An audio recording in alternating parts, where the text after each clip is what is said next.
Thank you for that.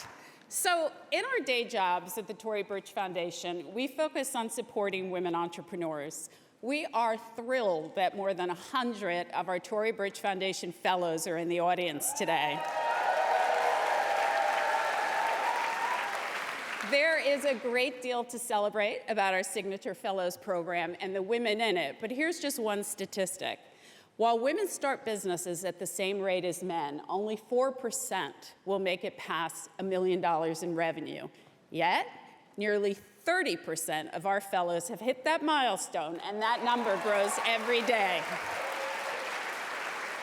So not only are these women running successful companies, but the vast majority of them are giving back to their communities in a big way. They are redefining the role of business. So I'm going to embarrass them. Fellows, would you please stand and be recognized? Can I get some house lights?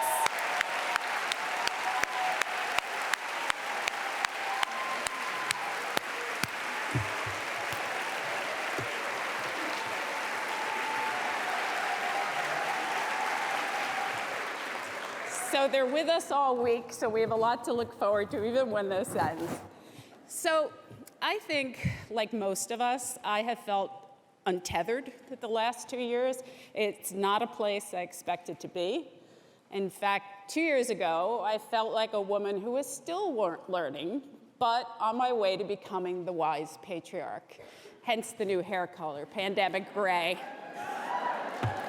But the sand has shifted beneath our feet in the face of the egregious forms of very conscious bias in today's world.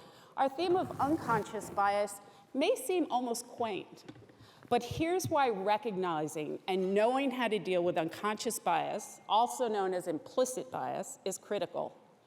We all have it. People who are sexist, racist, homophobic, transphobic to their core are in the minority, and they will probably never change. However, the rest of us, which is most of us, can at least be aware of the patterns of thinking that cause implicit bias, even if we can't rewire our brains. And if we can do that, the world will be a very different place. Implicit bias is the result of our brain trying to simplify the vast amount of information it takes in every moment by using stereotypes. It's linked to what Daniel Kahneman describes as our two systems of thought in his book, Thinking Fast and Slow. One system works quickly and intuitively and is often wrong. The other is analytic and can get the right answer, but it's lazy, and it loves to take the shortcuts offered by System 1. The result is what we know intellectually is often at odds with what we have absorbed culturally. The bad news is there's no easy fixes or training that is proven to work for implicit bias. But there is evidence that simply being aware of the phenomenon will lessen its impact. In short, being conscious of our unconscious biases will create a more enlightened, mindful society. This is not a PC concept. It's the first step in continuing to evolve as human beings. It's evolution. All the little things we do and say without realizing it that are based on biases and stereotypes create and perpetuate the overarching biases in our culture.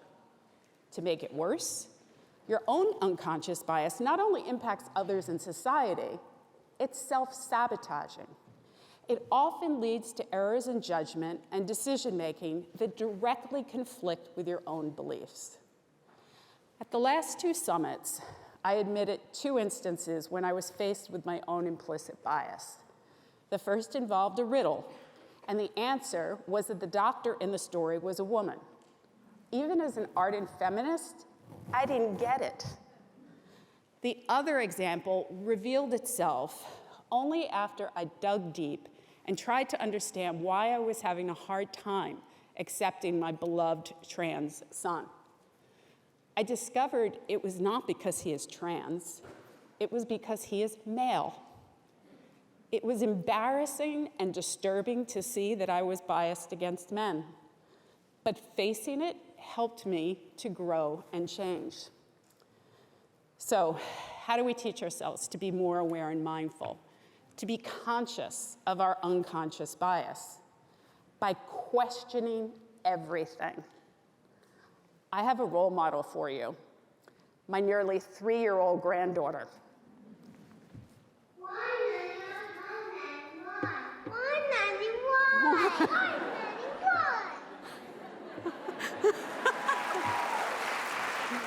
She's adorable, right? But she's also smart and brave and strong. Language matters. But really question everything. Answers should be questioned. Data and statistics should be verified. Assumptions should be kicked to the curb. When you react to something, take a breath and question where your reaction came from. Question everything in our new unrelenting landscape. And when you get the answers, adjust your thinking if necessary. As we have all been painfully reminded in recent years, the greatest threat to justice is the fact that if you repeat a lie often enough, it seemingly becomes the truth, consciously or unconsciously. Familiarity is not easily distinguished from fact. But without a commitment to truth, there is no equality, no justice, no progress. Ida B. Wells said, "The way to right wrongs is to turn the light of truth upon them." When you listen to today's talks, I encourage you to note your reactions, ask yourself questions, and decide how you can take action, personally or collectively. You will help us be better and create a more evolved world. You are our change agents. How do I know this?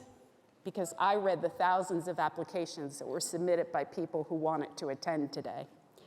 And for the first time in a long time, perhaps 2 years, I felt hope. The women and the intrepid men who applied are determined, and they are clearly yearning for and working for a more inclusive, just world. This is who you are and who you must be. Intersectional collaborators, mindful individuals, forgiving leaders and listeners, and truth seekers. You are our conscious leaders and teachers. Shine your light. Enjoy your day. Thank you.